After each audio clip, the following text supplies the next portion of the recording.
Boa tarde a todos, sejam muito bem-vindos a mais um programa Marielas na TV Boituva. Hoje a entrevista vai ser sobre o imposto de renda. Quem já fez a declaração já está quase no prazo, hein, gente? Então fiquem ligadinhos que a doutora Liliane vai tirar todas as dúvidas mais comuns sobre a declaração do imposto. E antes da gente começar esse bate-papo, uma pausa para os nossos comerciais e um agradecimento especial aos nossos apoiadores. Fio a Fio Professional, Cherry Modas e Colégio Portinari.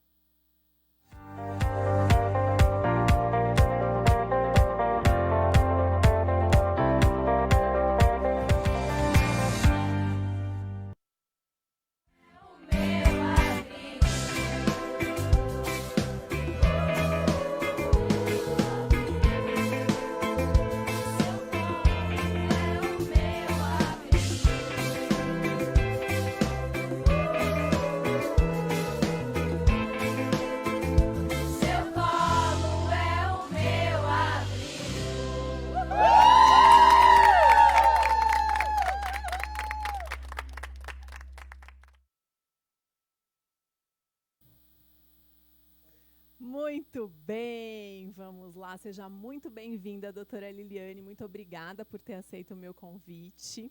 Eu que agradeço, muito obrigada. É um prazer estar aqui e poder trazer uma informação para as pessoas, já que a declaração já está perto de finalizar o prazo para entrega, né? Então, acho que a gente pode esclarecer alguns pontos que geram mais dúvida para quem é contribuinte e para quem não é contribuinte. Bom, doutora Liliane é advogada, a especialidade dela é direito tributário e ela tem um trabalho também social, não é isso, presidente? Aqui em Boituva, na subseção, eu sou presidente da Comissão de Direito Tributário, que é uma comissão que é a primeira, é a pioneira aqui na cidade, não tinha antes. E o trabalho base é orientação para a diretoria nos assuntos tributários que forem submetidos, palestras, encontros com o pessoal uma vez por mês. Eu vou até falar o nome das advogadas que fazem parte da comissão, se permite olhar minha colinha aqui. Claro! Que é a doutora Indra Colim, a doutora Patrícia Kelly e a doutora Gabriela Salmeron, faz parte da minha equipe. Então, as matérias que tratam de direito tributário, elaboração de pareceres, até acompanhamento à audiência pública, verificação de situações voltadas para o social, não é nada politizado. Então, é a função que cada comissão tem. Então, tem comissão de direito tributário, comissão de direito de família, e a minha, esse ano, ficou direito tributário. Muito bem.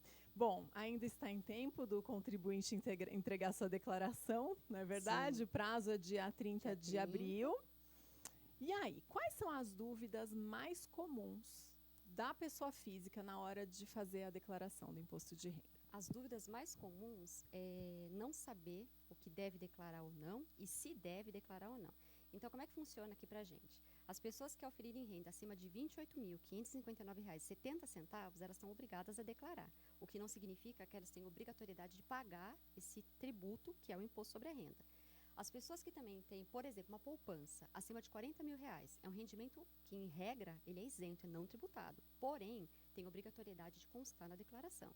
Ou se a pessoa tem bens e direitos acima de R$ 300.000, também tem obrigatoriedade de declarar, o que também não significa que essa pessoa vai ter que pagar o imposto.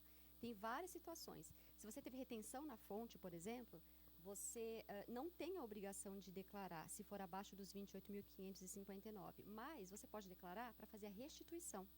Então, isso que é interessante. No próprio site da Receita Federal, ele é bastante complexo, mas tem campos intuitivos. Na hora que for preparar a declaração, você já vai saber. E você vai optar pela declaração simples, assim que eu chamo de simplificada, ou a completa. E aí, como é que você faz essa declaração, que é bem interessante para a pessoa saber? Você vai colocar os seus rendimentos, vamos supor que seja os 28.559. Vamos arredondar para 30 mil. 30 mil, eu tenho obrigação de declarar. Não sei ainda se vai ter que pagar algum imposto, mas eu tenho obrigação de declarar. Então, fiz ali a minha declaração. Se eu for optar pela simplificada, eu vou pegar esse valor dos R$ 30.000 e vou fazer uma dedução da base de cálculo de 20%. Desses 20% vai dar um valor. E desse valor eu vou verificar, em torno, vou até fazer uma colinha aqui, de R$ 22.847,76. Se der abaixo desse valor, eu não vou pagar imposto, eu sou isenta. Acima desse valor, eu começo a trabalhar com a tabela progressiva. Espera só um pouquinho, doutora Liliane. Mas esse 20% de onde vem? Porque não é 27,5%? 27,5% é a tabela progressiva da pessoa física, que ela começa de 7,5%, começa na base da isenção. Então, por exemplo, quem ganha até R$ 1.903 está isento, tem uns centavinhos ali, está isento. Aí, quem vai ganhando um pouquinho mais, começa a tributar a 7,5%. Um pouquinho mais, vai tributar 22,5% e 27,5%. 15%, 22,5% e 27,5%. E aí tem as deduções ao lado também. Então, vamos supor, R$ 30.000. Eu vou tirar a base de cálculo 20% se eu for fazer a declaração simplificada. Dos R$ 30.000, eu descobri que eu tenho que pagar um imposto, por exemplo, de R$ 5.000. Dos R$ 5.000, eu vou tirar os 20%. Você entendeu? Aí eu vou verificar se é interessante eu fazer a simplificada ou fazer a completa. Porque a completa, que é um ponto que eu vou falar, ela dá, você pode colocar as deduções. E nessas deduções, às vezes fica tão grande, a base de cálculo fica tão pequena que compensa eu fazer. Então, o próprio sistema da Receita Federal, o programa gerador, a hora que você joga seus dados, ele já te informa se você vai fazer a simplificada ou a completa. Então, se você tem filhos, se você tem deduções com educação, com dentista, saúde, médico. Eu, como dentista, todo paciente quer recibo para declarar, porque deduz do imposto de renda. Uma coisa que tem que tomar muito cuidado é que quando você faz, as despesas médicas, elas são ilimitadas para dedução. E só que, por exemplo, eu estou em tratamento, eu paguei a minha consulta médica, o médico me deu recibo e disse que eu tenho que tomar um medicamento. E esse medicamento, ele não é dedutível, a não ser que constou numa nota fiscal que o tratamento que eu tenho que fazer, a base dele é aquele medicamento. Então, na nota fiscal vai ter que constar tratamento e medicamento. Aí eu consigo deduzir, porque às vezes as pessoas pagam medicamentos muito caros. E aí ela acha que ela consegue deduzir, e não consegue. Outro ponto que dá para fazer a dedução é com educação. Só que tem que tomar cuidado que não é todo tipo de educação que você pode fazer a dedução. Então, aqui pra gente, o que a gente deduz? Ensino infantil, o ensino fundamental 1 e 2, o ensino médio, a graduação e a pós-graduação, mestrado, doutorado. Você consegue fazer a dedução. Agora, se você tiver um curso de inglês, um curso de informática, não desmerecendo esses cursos porque eles são necessários, mas você não consegue deduzir. A não ser que você trabalhe especificamente, por exemplo, com a parte de TI. E você precisa fazer um curso de TI, um curso específico de inglês adstrito à tua área. Aí você vai poder deduzir. Do contrário, não. E esses treinamentos de um dia, assim, pode ser deduzido ou não? Não pode, se não tiver adstrito à sua profissão. Regra geral, não. A não ser que você, como eu disse, uma dentista. Você é dentista por profissão. Você fala assim, Liliane, eu fiz um curso de cabelo, vou dar um exemplo, porque eu gosto de beleza. Posso deduzir? É um curso, teve um curso. Não pode deduzir. E se for um curso de prótese, um dia na minha área de odontologia, pode? Aí pode. Olha, eu precisei fazer uma especialização não tem nem discussão, mas eu fiz um curso de extensão de 3 semanas de prótese ou de implante, fosse possível fazer por 3 semanas, mas é uma situação hipotética. Aí você pode deduzir. Do contrário, não.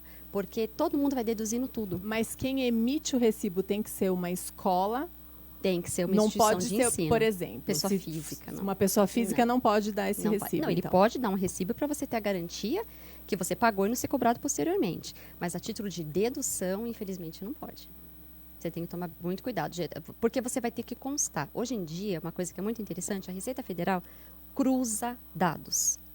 Experimenta vender um bem que você vendeu, por exemplo, no valor de R$300 mil. Então, você foi lá no cartório, você vende. Tem as duas pontas. Tem o vendedor, tem o comprador e tem a pessoa que intermediou, que é o corretor. E aí, você vendeu por 300 mil. Só que na sua declaração, você coloca que você vendeu por mais ou por menos. E outra ponta também coloca por mais ou por menos. O cartório tem obrigatoriedade de comunicação. Então, o que vai acontecer? A Receita Federal vai ficar de olho. Olha, alguma coisa está errada. Um dos dois está mentindo. E vai fazer o quê? Vai cair na malha. Para poder, aí você vai ter que fazer retificação. E quando cai na malha, não precisa se preocupar, cair na malha, acabou. Não é assim. A malha, ela tem um prazo, justamente para você fazer essa retificação. Eu acho bacana passar novidade que tem de 2019. Conte novidades. Que tem de novidade de 2019. Primeiro que é o CPF do dependente. Até 2 anos atrás, quem tinha até 8 anos de idade, os dependentes com 8 anos de idade, não precisava apresentar o CPF na declaração. Então, eu declarava assim, eu tenho um filho de 7 anos e ele é meu dependente e eu pago a escola, o convênio médico, as coisas, então eu vou colocar como dependente, não preciso constar o CPF. Agora, não.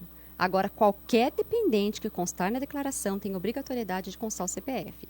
Nenezinho nasceu, ele sai do hospital, ali na certidão de nascimento dele, ele já sai contribuinte, se possível, ele já sai com o CPF. Então, se não tiver o CPF, porque tem criança que tem 4 anos e o pai nunca declarou e agora ele tem uma renda acima dos 28 mil e precisa declarar, corre nos Correios, não sei se no Banco do Brasil ainda funciona assim, mas um tempo atrás você tirava o CPF lá, regra geral Correios, vai lá e faz CPF da criança. Não vai conseguir deduzir nada desse dependente, não vai conseguir constar ele se não tiver o CPF. O que mais que tem? E essas pessoas que, sei lá, vamos supor que a pessoa está fora do Brasil nessa época da declaração, como é que faz? Olha, é o chamado não residente, né?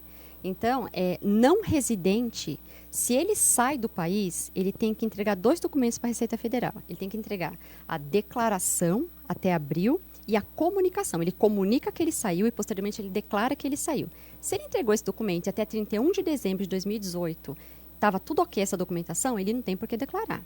Mas ele também não vai manter movimentação financeira e nem, por exemplo, imóvel locado no nome dele aqui. Porque, geralmente, o brasileiro que sai do país, como eles estão em período de experiência, porque teve esse êxodo aí, então, eles fazem o quê? Eles permanecem imóveis aqui.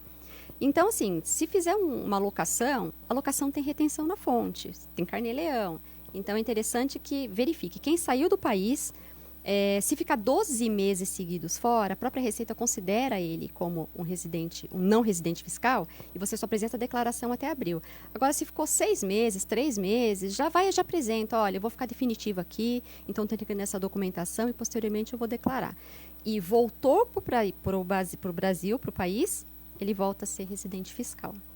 Então, essa é a regra. É uma regrinha um pouquinho complexa, mas é assim que funciona. Aí tem que lembrar de declarar se a pessoa troca de carro, né? Se vende o imóvel, se compra. Acontece muito das pessoas acabarem esquecendo. O que acontece, em 2005. 2005 teve uma lei, vou até falar o número da lei para quem tiver interesse, né? Chama Lei do Bem. E não é Lei do Bem e do Mal, é Lei do Bem Imóvel, tá? Que é a Lei 11.196 de 2005. O que ela criou? Foi uma situação atribulada no Brasil de crise imobiliária. Então, quando eles queriam fomentar a parte imobiliária no país, fazendo o quê? Que as pessoas comprassem e vendessem imóveis. Então, o que foi criado? Quem vendeu um imóvel e em até 180 dias, com o valor dessa venda, dando um exemplo bem específico, 300 mil reais é o valor que eu vendi meu imóvel, mas na minha declaração anterior ele valia 350 mil, mas na declaração anterior ele valia 300 mil reais. Então eu tive um ganho de capital de 50 mil. Regra geral, tributo 15%. Agora, se eu pegar esse imóvel e esse valor que eu recebi, e em 180 dias eu subrogar, eu transformar em outro imóvel, eu estou nessa lei, eu estou na isenção.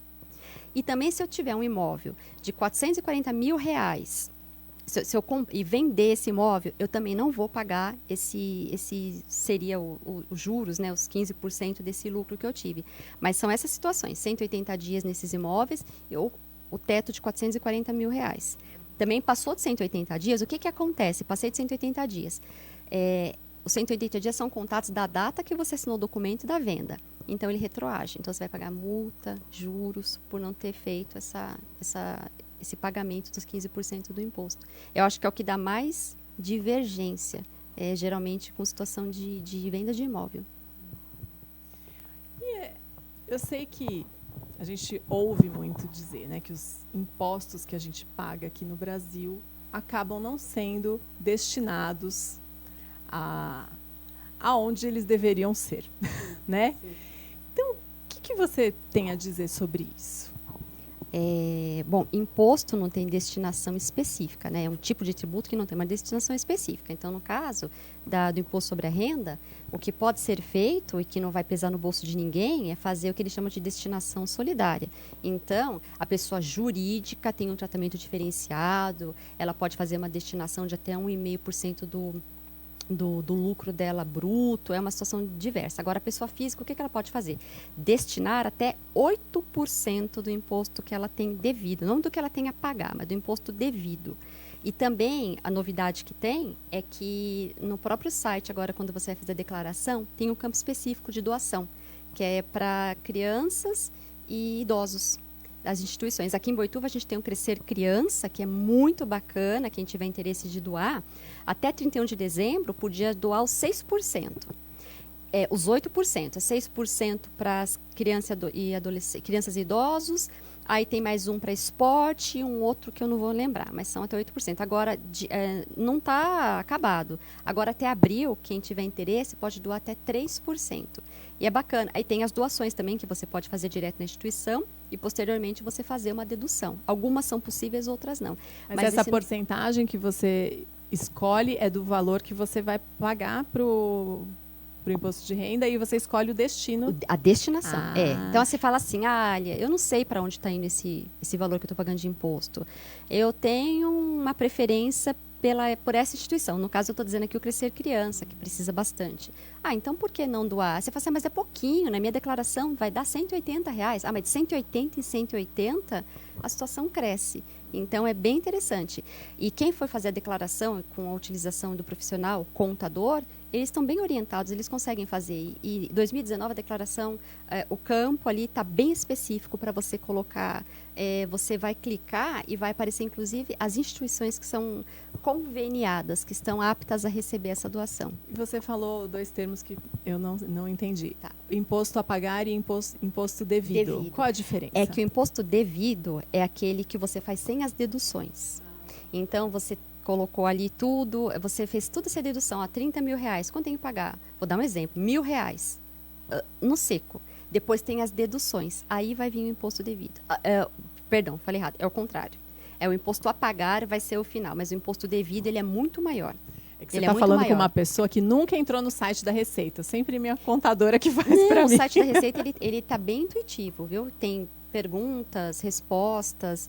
O próprio programa gerador ele está cada vez mais fácil de trabalhar, e você pode fazer a sua declaração de um tablet, um smartphone, um computador. O que não pode mais, que acabou em 2015, que era muito comum, a pessoa fazia a declaração dela no computador e ela levava no banco. Tinha agências conveniadas, instituições financeiras conveniadas que podiam receber. Hoje em dia acabou, hoje em dia o mundo é digital, é tudo online. Mas é tranquilo de fazer. E a pessoa já vai saber, e mesmo quem ganha abaixo de 28 mil, é interessante fazer declaração, porque faz restituição dos valores que foram retidos. Sabe uma situação bem interessante que é bacana contar para vocês? Por vezes, as pessoas têm recebimento mensal, e lá no olerite dela, está escrito que ela recebeu, né? Vou dar um exemplo, R$4 mil. Aí ela fala, bom, a base do meu salário são 6, estou com 4, quer dizer que aqui que a fonte empregadora fez a dedução, aqui fez a retenção do meu imposto. E aí ela vai e faz a declaração. Só que aí ela cai na malha. Por que eu caio na malha? Não, porque você está dizendo aqui que você teve retenção, mas você não teve. Por algum motivo, não houve a retenção. O que essa pessoa vai fazer? Ela vai pegar ela vai pedir um informe de rendimentos para o empregador.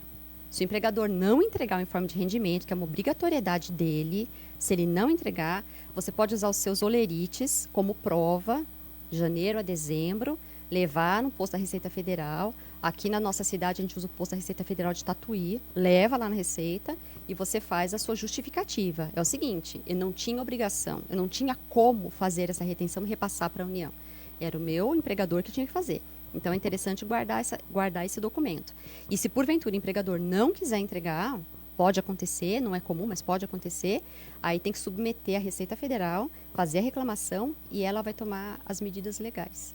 Mas é uma situação complicada e que acontece. Nossa, então os funcionários têm que ficar de olho, então, se o empregador está sempre dar uma olhada no olerite, ver se está tudo certo, todas as deduções, as retenções, né? Tem que ficar de olho. Bom, as minhas dúvidas foram todas sanadas. Algo muito importante que eu não perguntei nessas suas anotações tão bonitinhas. Como eu sou advogada, eu vou ter que contar uma situação. Que também ocorre, é dúvida, e às vezes ocorre uma tributação a menor. O que acontece? Vamos supor que a pessoa trabalhou muitos anos numa empresa e ela recebeu uma indenização trabalhista. Aí o que acontece? Você pode deduzir os honorários do advogado na integralidade.